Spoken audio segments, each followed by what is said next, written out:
Assalamualaikum warahmatullahi wabarakatuh. Alhamdulillah kita masih bisa berjumpa lagi dalam kesempatan kuliah menggunakan mode rekaman ini. Kita mulai dengan baca basmalah. Bismillahirrahmanirrahim. Raditu billahi rabba wa bil islami dina bi Muhammadin nabiyya wa rasulah.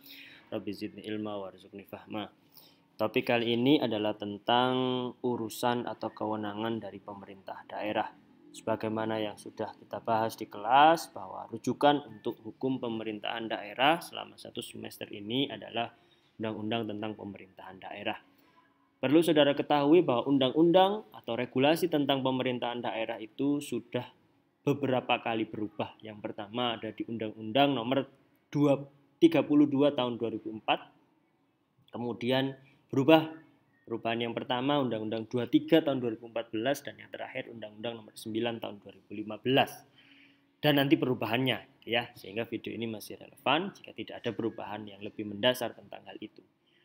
Untuk urusan atau kewenangan pemerintahan daerah tidak merujuk pada Undang-Undang 9 tahun 2015 ya, perubahan kedua tidak juga merujuk pada ketentuan dari putusan Mahkamah Konstitusi, tetapi masih merujuk pada Undang-Undang 23 tahun 2014 bagaimana yang saudara bisa saksikan di layar saudara masing-masing. Urusan pemerintahan atau kewenangan pemerintahan daerah itu disebutkan di sini di pasal 9, dimulai dari pasal 9 undang-undang ini tentang bab 4 urusan pemerintahan. Bagian pertama ada 3 urusan pemerintahan dalam konteks penyelenggaraan pemerintahan daerah. Yang pertama adalah urusan pemerintahan absolut. Maksud dari urusan pemerintahan absolut adalah absolut, mutlak. Urusan ini menjadi kewenangan pemerintah pusat. Apa saja? Dijelaskan di pasal 10-nya adalah mulai dari politik luar negeri hingga urusan agama. Maksudnya dalam menentukan sikap tidak boleh ada misalkan pemerintahan daerah yang membuat kebijakan sendiri dalam hal urusan luar negeri. Misalkan untuk menyatakan perang. Daerah A misalkan sedang tidak baik-baik saja dengan negara B misalkan. Kemudian daerah A menyatakan perang dengan negara B. Itu bukan urusannya daerah karena tidak memiliki kewenangan daerah menyatakan perang. Yang memiliki kewenangan absolut untuk menyatakan perang dalam konteks urusan luar negeri, politik luar negeri adalah negara. Begitupun dengan agama, ya. Tidak boleh kemudian di dalam konteks penyelenggaraan otonomi daerah karena sebebas-bebasnya maka ada daerah yang memiliki kolom agama yang berbeda dengan yang sudah diakui secara nasional.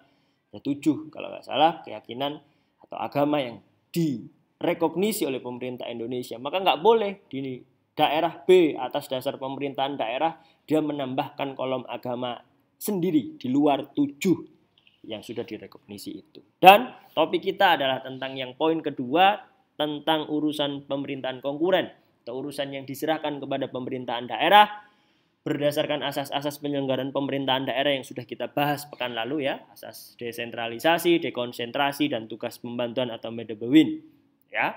Kemudian ada yang ketiga urusan pemerintahan umum yang diselenggarakan oleh presiden. Kita langsung fokus ke urusan pemerintahan konkuren. Di pasal 11 ini, inilah yang menjadi kewenangan atau tugas urusan dari pemerintahan daerah. Urusan pemerintahan konkuren. Ternyata urusan pemerintahan konkuren masih dibagi lagi. Ya, ada urusan pemerintahan konkuren yang wajib dan ada juga urusan pemerintahan konkuren yang pilihan. Wajib artinya harus diselenggarakan. Tapi pilihan boleh diselenggarakan, boleh juga tidak. Yang wajib berkaitan dengan pendidikan, kesehatan, hal-hal yang menjadi hajat hidup orang banyak. Dan setiap daerah memiliki kebutuhan tentang ini. Setiap daerah memiliki kebutuhan untuk mendidik masyarakatnya biar terdidik, menjadikan masyarakatnya sehat dan sebagainya. Tetapi ada urusan pilihan. Ini berkaitan dengan kelautan dan perikanan ya di pasal 12 ayat 3 ya, berkaitan dengan kelautan ya, berkaitan dengan transmigrasi dan sebagainya di pasal 12 ayat 3 undang-undang ini. Kenapa Pak? Kok kemudian ada urusan pilihan? Kok nggak semua diwajibkan? Karena tidak semua daerah memiliki laut, saudara. Kita tahu kota Malang, kota Batu tidak ada laut, tidak berbatasan secara langsung dengan laut. Tapi dengan Kabupaten Malang, karena ini menjadi pilihan dan Kabupaten Malang banyak pantai, laut yang menjadi sumber pendapatan asli daerah misalkan, maka harus diurus.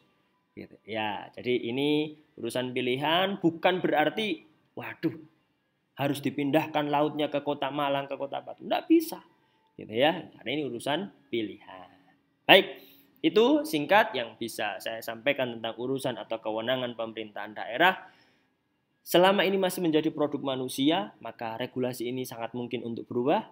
Urusan kewenangan atau pemerintahan daerah ini suatu saat masih bisa juga berubah. Semoga video ini menjadi pembelajaran bagi kita semua bahwa ya namanya manusia itu tempat salah dan lupa. Saya apabila ada kata atau sikap yang kurang berkenan dalam video ini mohon dimaafkan.